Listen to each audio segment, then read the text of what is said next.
আর দুঃস্বপ্ন দেখলে কাউকে বলতে যাবেন না।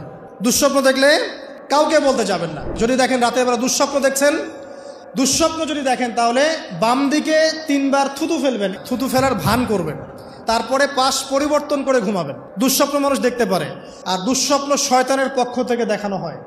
আর যদি আপনি পবিত্র অবস্থায় ওযু করে ঘুমান, আমলগুলো করে ঘুমান, দরুদ শরীফ পড়তে পড়তে ঘুমিয়ে যান, বা আল্লাহুম্মা বিইসমিকা আমুতু ওয়া আহইয়া পড়ে আল্লাহ জিকির করতে করতে ঘুমিয়ে যান, আপনি আল্লাহর হুকুমে সত্য স্বপ্নও দেখতে পারেন। এটাও হাদিসে আছে, সত্য স্বপ্ন বলে একটা বিষয় আছে। সত্য স্বপ্ন দেখেন, ভালো স্বপ্ন যেটা আপনার মনের মধ্যে আনন্দ দিচ্ছে, তাহলে আপনি প্রিয় কোনো মানুষকে বলবেন, আপনার মা, আপনার স্ত্রী বা আপনার কাছের কেউ, ঠিক আছে?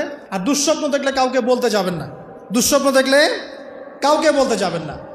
যদি দুঃস্বপ্ন দেখেন, উঠে 2 রাকাত নফল নামাজ পড়ে আল্লাহর কাছে দোয়া করবেন, আল্লাহ এই স্বপ্ন আমি দেখেছি, এর অনিষ্ট থেকে আল্লাহ তুমি আমাকে বাঁচাও। প্রয়োজনে একটু সাদাকা করবেন।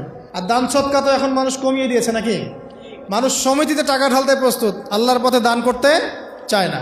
তো এদের সম্পদে কোনো বরকত হবে না ইনশাআল্লাহ। যত বেশি আল্লাহর পথে দান করবেন, সম্পদ বাড়বে ইনশাআল্লাহ। তো এখন কিছু মানুষ বলবে যে ধর্ম ব্যবসা শুরু করলো মনে হয়। হ্যাঁ, এটা তো ধর্ম ব্যবসায়ী, আপনার সমস্যা কি? ধর্মের মধ্যেই তো ব্যবসা আছে। ব্যবসা করলে ধর্মকেন্দ্রিকই করতে হবে। ব্যবসা যদি কেউ করতে চায়, তাকে ধর্ম মেনেই করতে হবে। অমুসলিম হলে সে আলাদা বিষয়। কোনো মুসলমান যদি ব্যবসা করতে চায়, তাকে ধর্ম মেনেই ব্যবসা করতে হবে। কি করতে হবে? মাপে কম দেওয়া যাবে না, সিন্ডিকেট করা যাবে না, তাই না? মাল মজুত করে বেশি দামে বিক্রি করা যাবে না। আছে না এগুলো নিয়ম? আছে না? আছে। যখন সমাজে একটা রেট চলছে, দাম চলছে, নিজে ইচ্ছা করে দাম বাড়িয়ে দেওয়া যাবে? যাবে না। তো যদি ব্যবসা আপনি করতেই চান, তাহলে তো আপনাকে ধর্ম মেনেই করতে হবে। তো সমস্যা কোথায়? আর আল্লাহর পথে এইসব দান খয়রাত কি ধর্ম ব্যবসার মধ্যে পড়ে?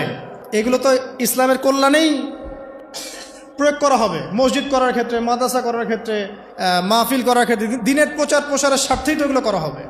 তো দিনকে কেন্দ্র করে, দিনকে এগিয়ে নেওয়ার জন্য যদি দান সদকাও ব্যবসা হয়ে যায়, তাহলে দুনিয়া এগিয়ে নেওয়ার জন্য আপনারা যা করছেন, এটা তো দুনিয়া ব্যবসা, তাই না? একটা পলিটিক্যাল দলকে ক্ষমতায় নিয়ে যাওয়ার জন্য যা করছে, এটা তো পলিটিক্যাল ব্যবসা। একটা আদর্শ দর্শন সমাজে প্রতিষ্ঠার জন্য যা করছে, এটা তো আদর্শিক ব্যবসা হচ্ছে। তাহলে জায়নিজম প্রতিষ্ঠা করতে যাচ্ছেন, তো এটা জায়নিজম ব্যবসা হচ্ছে। কমিউনিজম প্রতিষ্ঠা করতে, এটা কমিউনিজম ব্যবসা হচ্ছে। মানে সব তো ব্যবসা হচ্ছেই। তাহলে শুধু ধর্মের দিকে চোখ দেন কেন? আশ্চর্য ব্যাপার। তো ধর্মের